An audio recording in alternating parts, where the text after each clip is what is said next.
Hello, my name is Samuel Fernandez, and this is my Professional Dispositions of Learners video for EDU 525 with Professor Dr. Shauna Martino.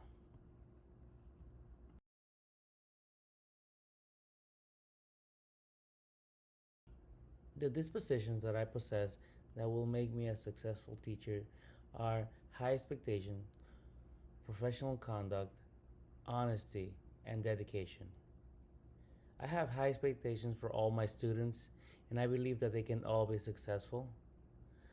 My conduct will always be professional when coming to work and off of work as well. I am a very honest person and I believe in honesty, and I will be a dedicated teacher.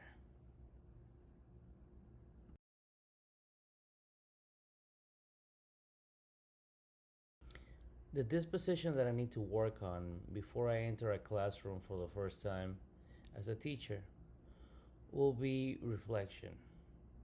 I have to learn how to understand data and how to use it to improve my teaching. An example will be that I will purposely set reminders to look at data and purposely use the data to improve my teaching and to improve the students' experience for success.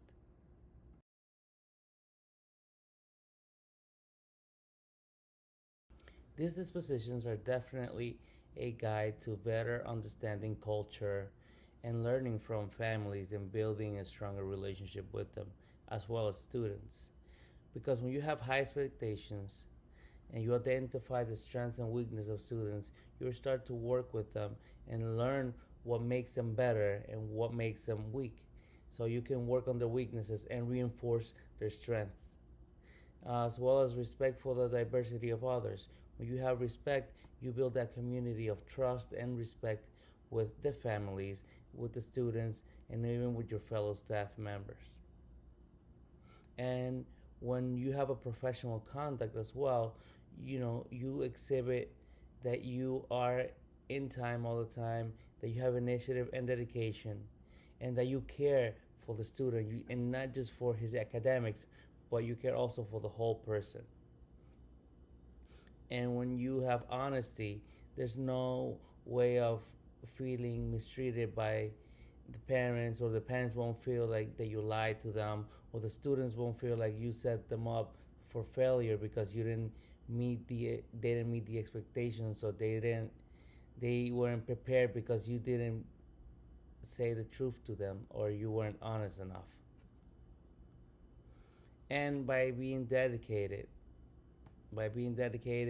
showing punctuality, being consistent in attendance, and having active classroom participation, not just sitting down and giving directions, but being active and proactive involved in the education of kids. Potential biases affect teaching in many different ways.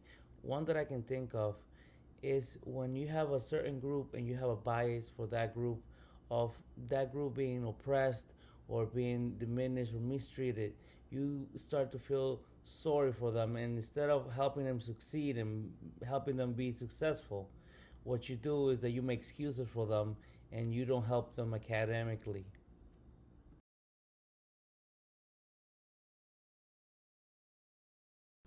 I anticipate using feedback from annual performances to adjust my dispositions and teaching practices in many different ways, because I will evaluate what my strengths are and my weaknesses. I'll evaluate where students are performing better and where they're performing lower, so that I can adjust and see what changes need to be made in order for them to be stronger students, to be more successful, and to succeed in their careers.